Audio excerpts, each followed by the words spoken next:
মানুষগুলোকে যদি একত্রিত করা হয় তাহলে একটা ইমানদার মুসলমানের মতো দাম হবে না। আল্লাহু আকবার কন্যা আর জগৎ হবে না যতদিন পর্যন্ত এই জমিনে একজন ব্যক্তি আল্লাহ আল্লাহ বলনেওয়ালা থাকবে। কোন সুবহানাল্লাহ।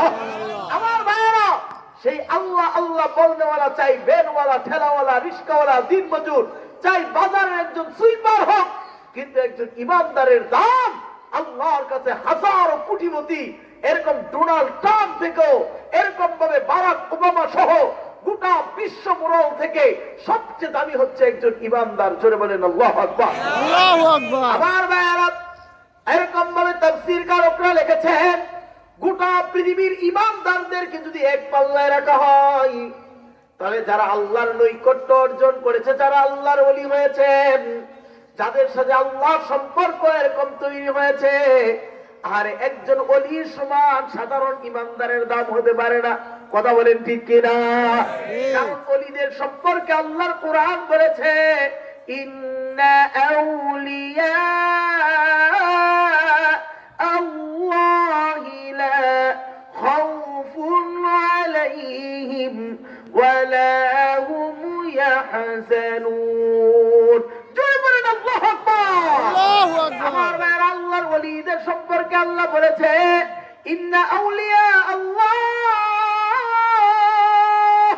যারা আমি আল্লাহর ওলি হয়ে যাই, আমার আল্লাহ এরকম লা খাউফুন আলাইহিম ওয়া লা হুম ইয়াহজানুন, তাদের কোনো ভয় নাই, তাদের কোনো টেনশন নাই। কারণ সাধারণ ইমানদার থেকে ওলি আউলিয়াদের সম্পর্কটা আল্লাহর সাথে বেশি ভালো হয়। ঠিক কি না? আমার ভাইরা, গোটা পৃথিবীর ওলি আউলিয়াদেরকে যদি আপনি এক পাল্লায় রাখেন তাহলে একটা সাহাবীর সমান দাম হবে না। কোন সুবহানাল্লাহ। আপনারা কি বুঝতেছেন না আমি কই যে লিখতেছি? এটা পৃথিবীর জড় পদার্থকে একত্রিত করলে উদ্ভিদের সমান দাম হবে না, উদ্ভিদগুলোকে একত্রিত করলে প্রাণীর সমান দাম হবে না, সমস্ত প্রাণীকে একত্রিত করলে মানুষের সমান দাম হবে না, সমস্ত মানুষকে একত্রিত করলে একটা মুসলমানের মতো দাম হবে না, পুরো পৃথিবীর মুসলমানকে একত্রিত করলে ওলিদের মতো দাম হবে না, গোটা পৃথিবীর ওলিদেরকে একত্রিত করলে একটা সাহাবীর সমান দাম হবে না। কোন সুবহানাল্লাহ। সুবহানাল্লাহ। সাহাবী কাকে বলে জানেন? আমার ভাইয়েরা, আপনি যদি কওমি মাদ্রাসায় পড়ে থাকেন অথবা আলিয়া মাদ্রাসায় যদি পড়ে থাকেন, আলেম ফাজিলের কিতাবে পড়েছেন, এরকম উসুলের কিতাব নূরুল আনওয়ার, সেই কিতাবের ভিতরে সাহাবী কাকে বলা হয় সংজ্ঞা লিখেছেন, মান রাআন নবী সাল্লাল্লাহু আলাইহি ওয়াসাল্লাম মা'আল ঈমান ওয়া মাতা'আল ঈমান, যেই ব্যক্তি আল্লাহর নবীকে ঈমান অবস্থায় নিজের চোখ দিয়ে দেখছে, আমার নবীর অনুসরণ করে ঈমান নিয়ে আবার যিনি কবরে গিয়েছেন তাকে সাহাবী বলা হয়। বলেন আল্লাহু আকবার। আল্লাহু আকবার। আমার ভাইরা, ভালো করে বুঝেন, আজকে শুধু ইলমি আলোচনা শোনাবো, রাজি আছেন না ইনশাআল্লাহ? শুধু কোরআন এবং সুন্নাহর দলিল ভিত্তিক আলোচনা শোনাবো, শুধু প্রত্যেকটা কথার পিছনে আমি কোরআনের দলিল দিব। আমার ভাইরা ভালো করে শুনেন, কারণ অনেক আহলে হাদিস ভাইরা মনে করে যে হানাফি মাযহাবের মধ্যে মনে ভালো কোনো আলেমই নেই, হেরা মনে করে আমরা মনে দলিলই দিতে পারি না।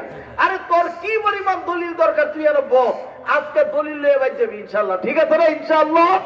আমার ভাইরা ভালো করে বুঝেন, আজকে শুধু কোরআন বিল কোরআন তাফসীর শোনাবো আপনাদেরকে।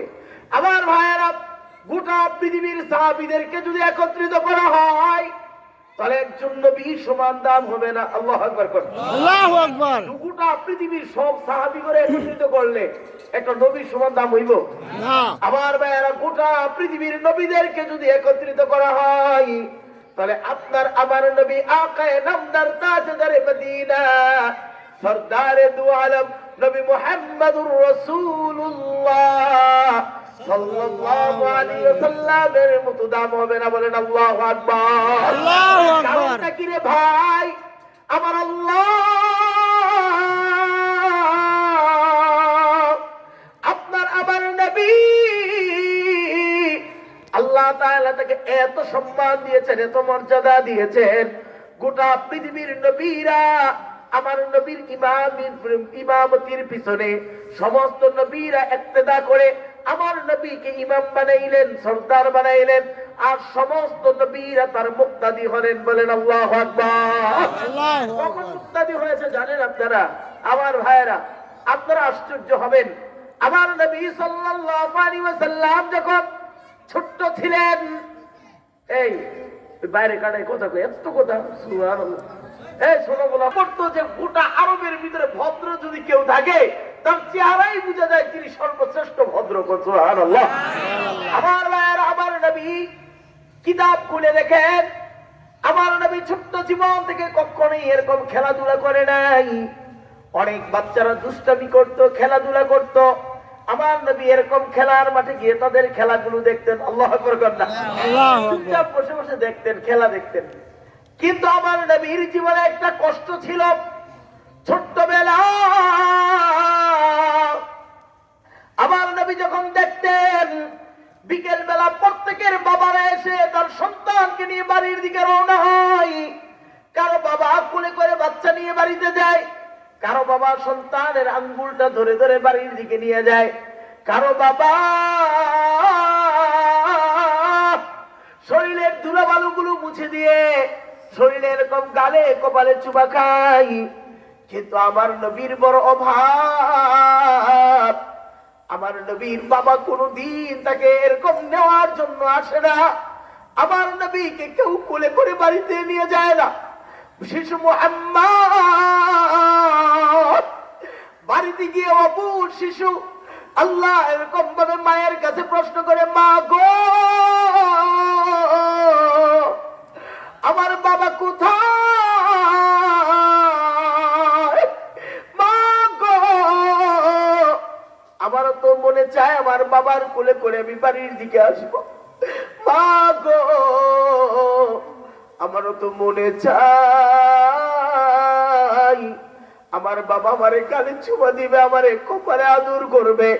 মা গো আমার বাবা কোথায় আছে আমাকে একটু বলেন। হযরত আমেনা মনে মনে বড় কষ্ট, আরে সন্তানকে কি বলবে? এতদিন বলেছিলাম তোমার বাবা ব্যবসার জন্য গিয়েছে, এখন যেহেতু ছেলে ধীরে ধীরে বড় হচ্ছে, ছেলে তার বাবাকে দেখতে চায়। একদিন আমিনা শিশু মুহাম্মদকে বলেন, মুহাম্মদ তোমাকে তোমার বাবার সাথে পরিচয় করতে নিয়ে যাব, আগামীকাল আমরা মদিনাতুল মুনাওয়ারার উদ্দেশ্যে রওনা হব। আল্লাহু আকবার কন্যা, আল্লাহু আকবার। কোথায় রওনা হবে? মদিনার দিকে রওনা হবেন, কারণ তার আব্বা সেখানে ব্যবসার জন্য গিয়েছিলেন। আমার ভাইয়েরা, আল্লাহর হাবিব মনে মনে কত কল্পনা জল্পনা, যেই বাবাকে দেখে নাই বাবাকে তিনি আজকে দেখবে, বাবার কোলে উঠবেন, বাবাকে চুমা দিবেন। আমার ভাইয়েরা, মা ছেলে এরকম সফর করতে করতে ক্লান্ত শ্রান্ত হয়ে গেলেন। আমার ভাইয়েরা মাঝে মাঝে বিশ্রাম নেন, আবার চলতে থাকেন, মাঝে মাঝে বিশ্রাম নেন, আবার চলতে থাকেন। আমার ভাইয়েরা একবারে মদিনাতুল মুনাওয়ারার নিকটবর্তী এক স্থানে গিয়ে দেখে পাহাড়ের এলাকা। এবার আমিনা সওয়ারি থেকে নেমে গেলেন, বললেন, মুহাম্মদ এখানেই নেমে যাও। শিশু মুহাম্মদ রাসূলুল্লাহ সাল্লাল্লাহু আলাইহি ওয়াসাল্লাম মায়ের কথায় এখানেই নেমে গেলেন। মাকে বললেন, মা গো আপনি কি আর সামনে যাবেন না? আমরা কি বাবার কাছে চলে এসেছি? এবার আমিনা বলেন, ও মুহাম্মদ আমরা তোমার বাবার কাছে চলে আসছি, এখনই তোমার বাবাকে তোমাকে দেখিয়ে দিব। আর শিশু মুহাম্মদ মাকে প্রশ্ন করে, মা গো এখানে তো কাউকেই দেখা যায় না, কোথায় আমার বাবা? বলে, আসো আমার সাথে। একটু সামনে গিয়ে এরকম ভাবে একটু উঁচু পাথরের মতো এরকম অনেক মাটি দেওয়া। এবার আমিনা হাত দিয়ে ইশারা দিয়ে দেখাই, মুহাম্মদ তোমার বাবা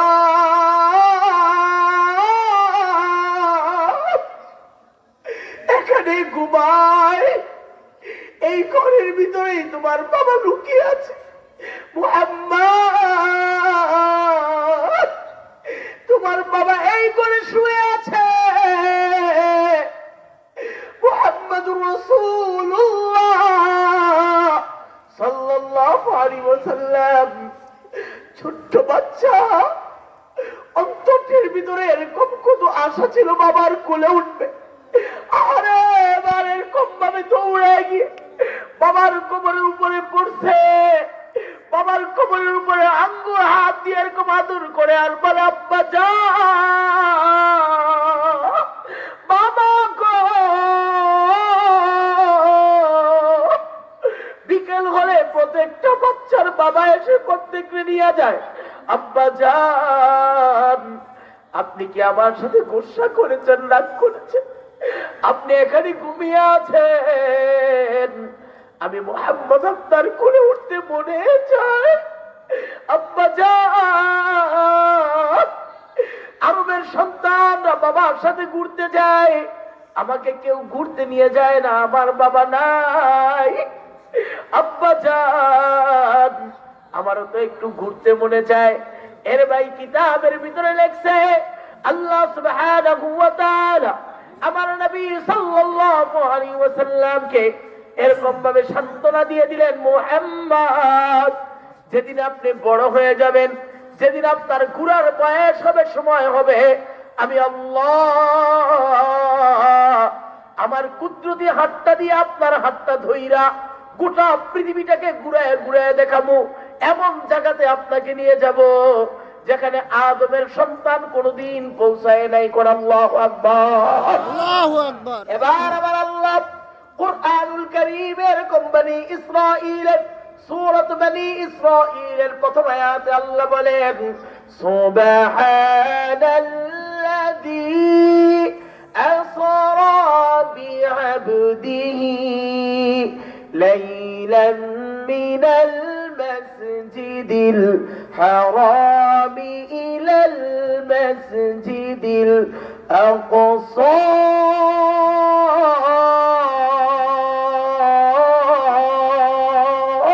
আল্লাহু আকবার, আল্লাহু আকবার। আল্লাহু আকবার। আমার ভাইয়েরা, আমার নবী সাল্লাল্লাহু আলাইহি ওয়াসাল্লাম এরকম বলে, আল্লাহ তাআলা যখন আমার নবী যখন বড় হয়ে গেলেন, আমার নবী মসজিদুল হারামের পাশে এরকম ভাবে হাতিমে কাবার পাশে ঘুমিয়েছিলেন। আমার আল্লাহ বুরাক নামক একটা বাহন পাঠিয়ে দিলেন, জিব্রাইলকে বললেন, জিব্রাইল আমার নবীকে বুরাকের উপরে উঠাইয়া মসজিদুল হারাম থেকে মসজিদুল আকসা পর্যন্ত সফর করাও। আল্লাযী বারাকনা হাওলাহু লিনুরিয়াহু মিন আয়াতিনা ইন্নাহু হুয়াস সামিউল বাসীর। আল্লাহু আকবার। হে আমার ভাইরা, হে আমার মা বোনেরা গো, ও মা, আমি রূপগঞ্জের সন্তান, ও মা আমি তোমাদের সন্তান, আজকে কোরআন থেকে তোমাদের তাফসীর শোনাবো গো মা। আরে যেই নবীকে আমার আল্লাহ এরকম ভাবে মসজিদুল আকসা থেকে নিয়া এরকম 7 আসমান ভেদ করে সিদরাতুল মুনতাহা পার করে নূরের পর্দাগুলো ভেদ করে আমার আল্লাহ এরকম আরশে আজিম পার করে আল্লাহর কুরসির কাছ পর্যন্ত নিয়ে বসাইছেন। আল্লাহু আকবার, আল্লাহু আকবার, জোরে বলুন আল্লাহু আকবার। আল্লাহু আকবার। কেমন কাছে নিছে, আল্লাহু আকবার। আল্লাহ কোরআনে কয়, ফাকানা قاب قوسين أو أدنى। এ দুনিয়ার মানব, তোমরা কি জানো আমি আর আমার হাবিব আমরা এত নিকটে ছিলাম।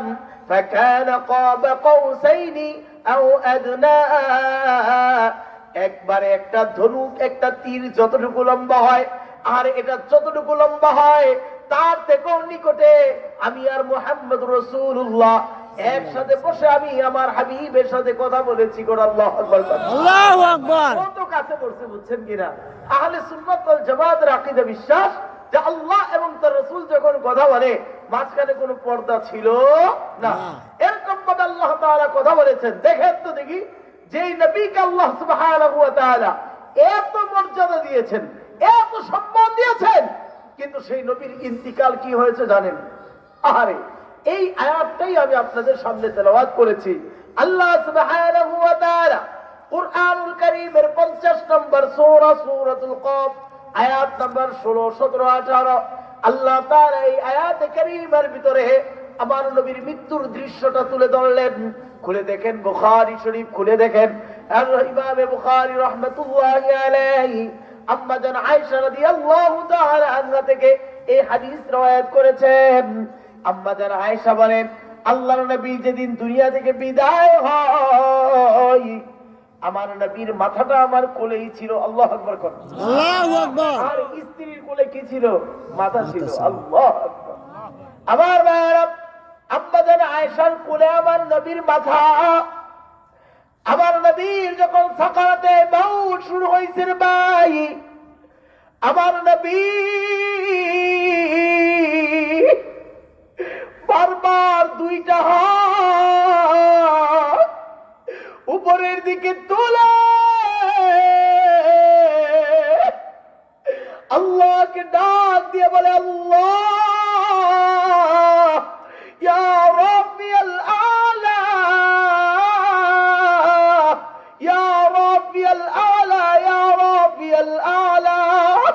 আমার নবীর হাতটা ধাপাস করে বিছানার উপরে পড়ে যায়। আমার নবী আবার বেহুশ হয়ে যায়। আমার নবী জ্ঞান হারিয়ে ফেলে, আবার হঠাৎ করে জ্ঞান ফিরে আসে। আমার নবী আবার, ও আমার আল্লাহ। হযরত আম্মা জান আয়েশা বলেন, আমার নবীর হাতটা এত উপরে উঠাচ্ছিল আমি নবীর বগলের সাদা অংশটাও বারবার দেখতেছিলাম।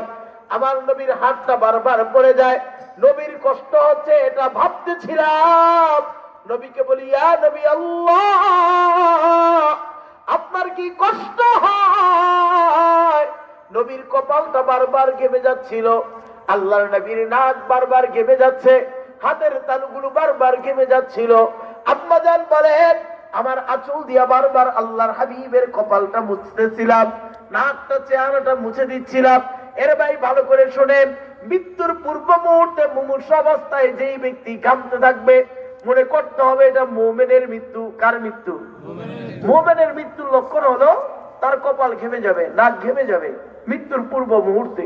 আমার ভাইরা, আল্লাহর নবী সাল্লাল্লাহু আলাইহি ওয়াসাল্লামের কপালটা ঘেমে যায়, নাক ঘেমে যায়। আম্মা জান বারবার আঁচল দিয়ে গামগুলো মুছে দেয়। এবার আমার নবীকে বলে, নবী গো, আপনার কি কষ্ট হয়? হযরত ফাতেমা আল্লাহর নবীর কাছে বসে কাঁদে,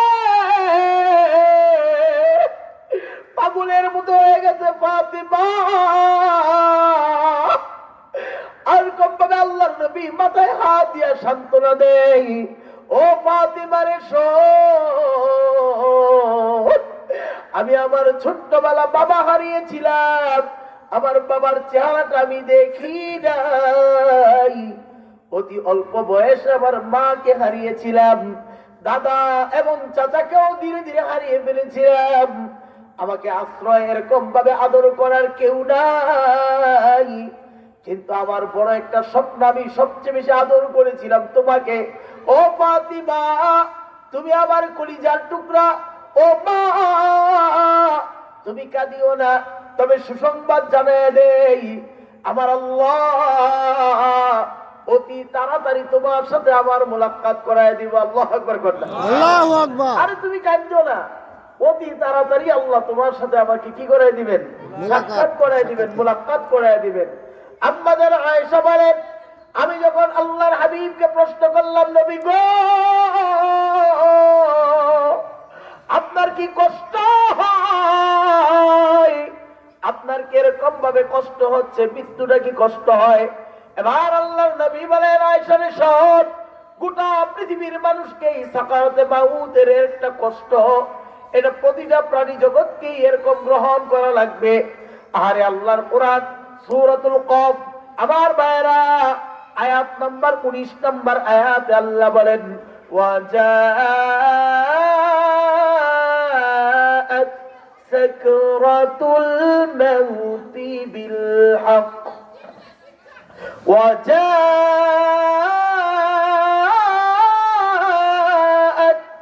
সাকরাতুল মাউতি الموت بالحق ذلك ما كنت منه تحيد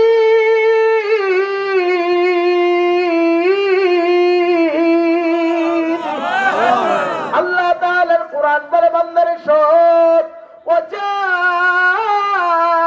سكرة الموت بالحق وجاءت سكرة الموت প্রতিটা মানুষের কাছে এই সাকারাতে মউত আসবে কি আসবে জোরে কোন না মউত সাকারাতে মউত আসবে। আমি একজন ইমাম, আমি একজন আলেম, একজন মুহাদ্দিস, একজন মুফাসসির, একজন মুফতি, যে কেউ হও না কেন, মৃত্যুর সময় তোমার পরিচয় নাই, আরে তোমার কাছে সাকারাতে মউত আসবে।